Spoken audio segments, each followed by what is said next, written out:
बुलेटिनच्या सुरुवातीलाच बातमी मुंबईकरांसाठी आहे, कारण मुंबईकरांचा जीव गुदमरतोय।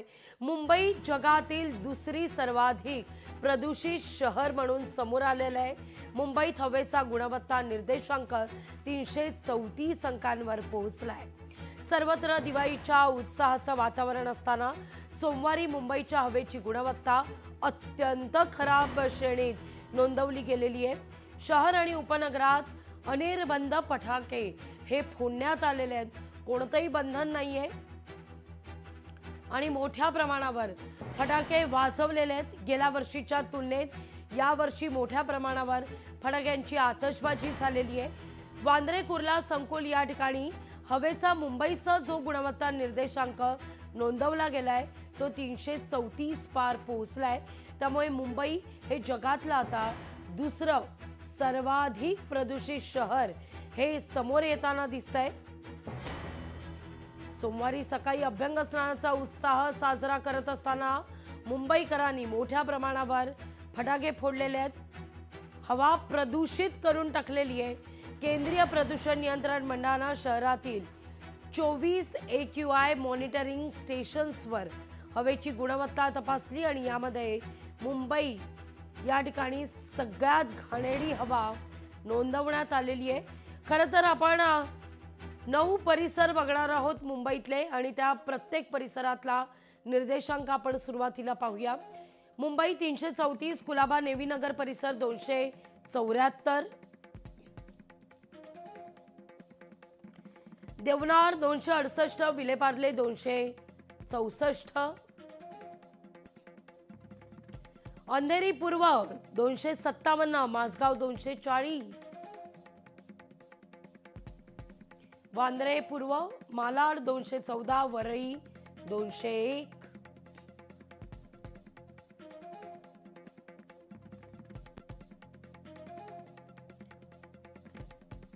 या सगळ्याविषयी अधिक माहिती घेण्याकरता थेट जाऊया आपले प्रतिनिधी स्वप्नील आपल्या सोबत जोडले गेलेले आहेत।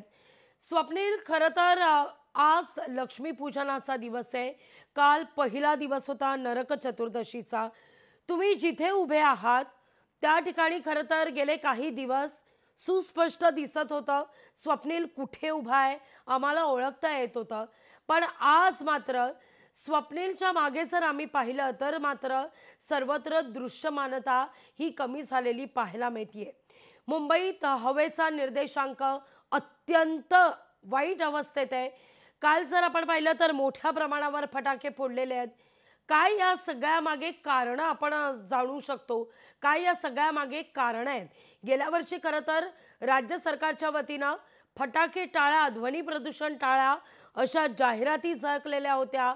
या वर्षी खरं तर राज्य सरकारनं आपण म्हणूया मुंबईकरांना गृहीत धरलं असावं की मुंबईकर सुजाणेत, समजतील, पण मात्र या ठिकाणी मुंबईकरांनी तशा सूचना न आल्यामुळे मोठ्या प्रमाणावरच आतषबाजी केली की काय असं आता चित्र दिसतंय।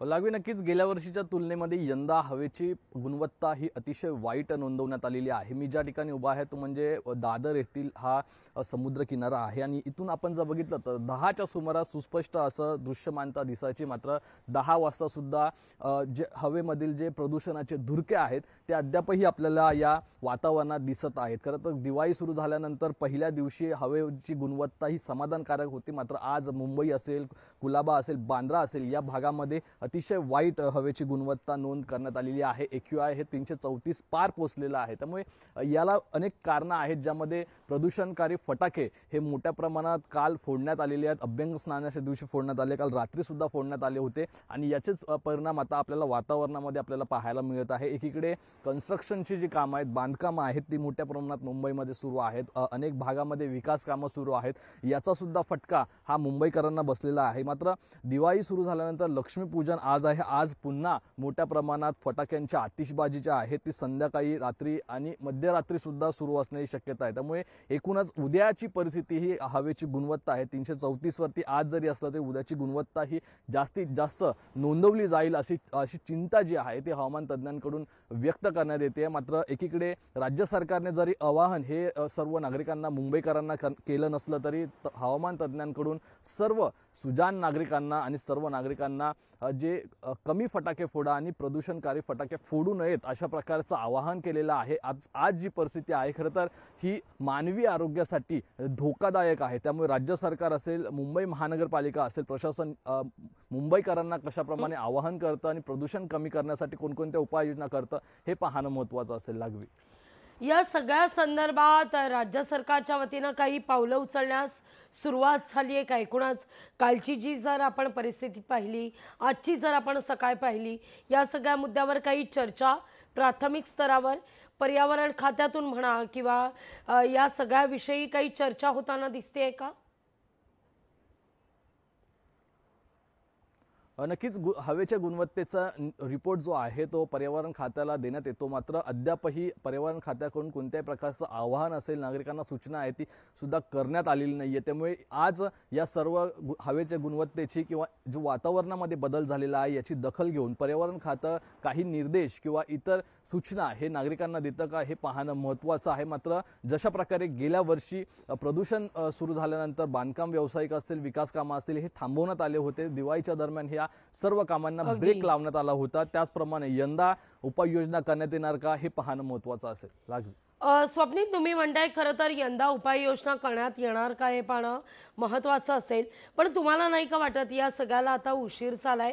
या सगळ्या उपाययोजना दिवाळीत फटाक्यांची आतषबाजी करण्यापूर्वी करणं खरं तर गरजेचं होतं। आता मात्र आतषबाजी करायला सुरुवात झालेली आहे। आता जे काही होणार आहे ते मात्र अधिकाधिक प्रदूषण होणार आहे। त्यामुळे ही पावलं आधीच काहीतरी उचलायला हवी होती असं नाही का वाटत? कुठं या ठिकाणी गाफील राहणं झालं का, दुर्लक्ष करणं झालं का, कोण या सगळ्याला जबाबदार आहे? नक्कीच यापूर्वीच ही पावलं उचलायला हवी होती। अनेक उपाययोजना असतील, नागरिकांना सूचना असतील या करायला हव्या होत्या, जेणेकरून अशी जी परिस्थिती आपण आता या हवामानमध्ये पाहतोय, प्रदूषण पाहतोय, प्रदूषणाची धुरके ही फक्त मुंबईच्या चौपाट्यांवरती नाहीये तर मुंबईच्या गल्ली असेल, मुंबईची वस्ती असतील, इमारती असतील यावरूनही पाहता येत आहेत। त्यामुळे हे प्रदूषणकारी धुरके रोखण्यासाठी मुंबई महानगरपालिका असेल, राज्य सरकार असेल, पर्यावरण विभाग असेल यांनी आधीच कामाला लागलं पाहिजे होतं। कारण जसं पावसाळा संपला यानंतर विकास कामांना सुद्धा जोर धरलेला आहे। अनेक रस्त्यांची कामं सुद्धा सुरू करण्यात आलेली आहेत। त्यामुळे ज्याप्रमाणे उपाययोजना गेल्या वर्षी करण्यात आल्या होत्या त्याच उपाययोजना लवकरात लवकर यंदा जर करण्यात आल्या असत्या तर आता जी हवेची गुणवत्ता खालवलेली आहे ती खालावली गेली नसती। जी अति वाईट हवेची गुणवत्ता नोंद झालेली आहे ती सुद्धा झाली नसती। त्यामुळे आता सध्या सुट्ट्यांच्या दिवसांमध्ये मुंबईमध्ये जास्तीत जास्त पर्यटक दाखल झालेले असताना अनेक विद्यार्थी असतील, तरुण असतील हे आता मुंबई फिरण्यासाठी बाहेर पडतात आणि या हवेची गुणवत्ता जी खालवलेली आहे, प्रदूषण जे झालेलं आहे या प्रदूषणाच्या विळख्यात हे कुठेतरी मुंबईकर अडकताना पाहायला मिळतात। त्यामुळे लवकरात लवकर जर राज्य सरकारने आणि पर्यावरण विभागाने यावरती पावलं उचललं नाही तर आणखी जे काही दिवसांमध्ये फटाक्यांची आतिषबाजी होणार आहे, यामुळे जास्तीत जास्त प्रदूषण वाढेल आणि उष्णता सुद्धा वाढत असल्यामुळे कुठेतरी सर्वाधिक त्रास हा मुंबईकरांना जाणवण्याची शक्यता आहे। अगदी मुंबईकरांचा श्वास गुदमरतोय स्वप्नील। खरं तर या सगळ्या परिस्थितीमध्ये अनेक मुंबईकर जर आता आपण पाहिलं तर मॉर्निंग वॉक करण्यासाठी जे मुंबईकर बाहेर पडत होते आता मात्र त्या तुलनेनं कमी मुंबईकर आपल्याला बाहेर पडताना दिसत आहेत। जे काही मुंबईकर वावरत आहेत ते तोंडाला मास्क लावून वावरताना दिसत आहेत। थेट विचारते तुम्हाला, राजकीय मंडळी, राजकीय वातावरण जे गढूळ झालंय ते दुरुस्त करण्याच्या मागे लागली आहेत। त्यामुळे सध्या परिस्थिती जी आहे, वातावरणीय वातावरण जे आहे, परिसराचं जे वातावरण आहे ते मात्र चांगलं राहावं, पर्यावरण चांगलं राहावं याकडे कुठं दुर्लक्ष होत आहे का? राजकीय वातावरण सुधारण्यामध्ये लोकप्रतिनिधींचा अधिक कल आहे, त्याचा फटका इथं मुंबईकरांना, सर्वसामान्यांना, जो टॅक्स भरतोय, जो सेवा खरं तर स्वीकारू पाहतोय त्यांना कुठं बसतोय?